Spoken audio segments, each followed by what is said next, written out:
Good morning mga ka-agri. Welcome back to my channel. It's farming time. Dali ako sa farm. Pero doon miretso ako doon sa akin.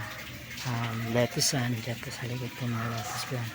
Pero hindi po yan ang gagawin ko. Hindi diretso ako sa manukan kasi magpakain ako ng aking dalang. Yan po. Various romaine. Galing sa farm. Inabit ko para sa pagkain ng aking manok. Tara na. Punta tayo sa aking manukan. Pasok. Dito ako dumadaan sa kabila.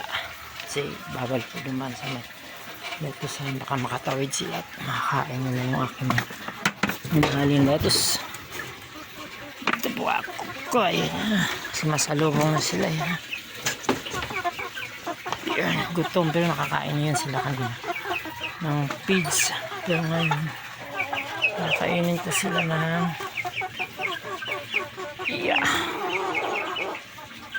kakainin ko sila ng wait lang kasi kukuha ko na akong larang yan.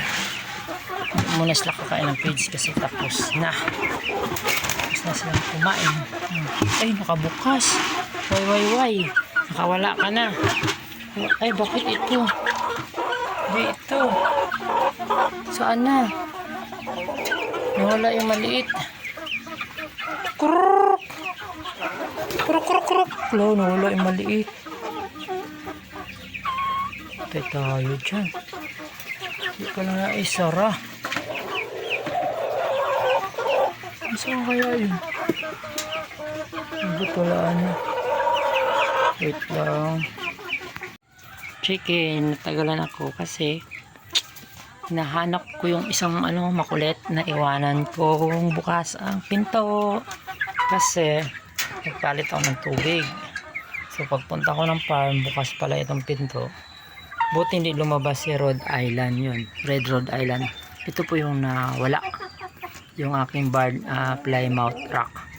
Lalaki po yan saka yung Red Rhode Island ko babae. Kaya nahinayang ako mawala kasi magka-edad po sila. So dyan po sabay-sabay silang lumaki at pwede talaga silang pagsamahin, asawahin. So at buti naman nakita ko kasi yan pulang-pula yung palong niya, lalaki po yan. Tapos yung si Red Rhode Island babae kasi kain ng kain. Yan, wala siyang palong. Ayan si Rhode Island. Yan ang hinayang akong mawala sila, kaya buti nakita ko yun, kinakain nila yung mga lettuce. Ito yung mga bird Plymouth Rock, mga 4 months pa lang sila pero ang lalaki na.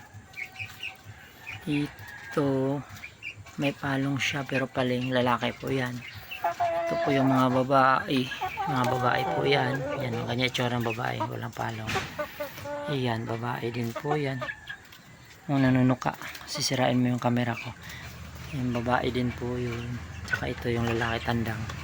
Ay, babae po yung isa. So, ang lalaki ko is 3 din. 5 yung babae, 3 lalaki. So, hopefully sila ay mapaparami ko at ihanap ko sila ng malaking space sa Cebu.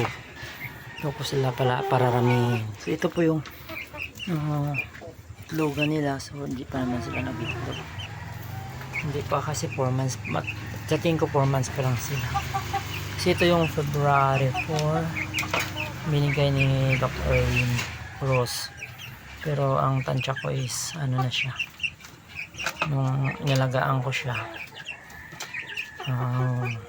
Wala pa siya talagang balahibo. Siguro mga tansya ko is 2 buwan pa lang sila. Pero ang lalaki na. Yan po. Kompleto na ito yung mga balahibo niya. Malalaki na po. Si Red Rhode Island babae kasi wala siyang palong. Kasi pinares ko siya ni Plymouth Rock. Lalaki po yan. So mag-asawa sila. Hindi sa baba naman. Isa, 2, 3, 4 ang babae. 2 lalaki. So hanggang dito na lang. Thank you very much sa mga nanonood at follow sa video. Ito po ay ina-update ko lang po kayo sa akin mga organic chicken. Yan po. Dinadalan ko sila ng lettuce kasi mahilig silang kumain ng lettuce. So, thank you. Bye bye.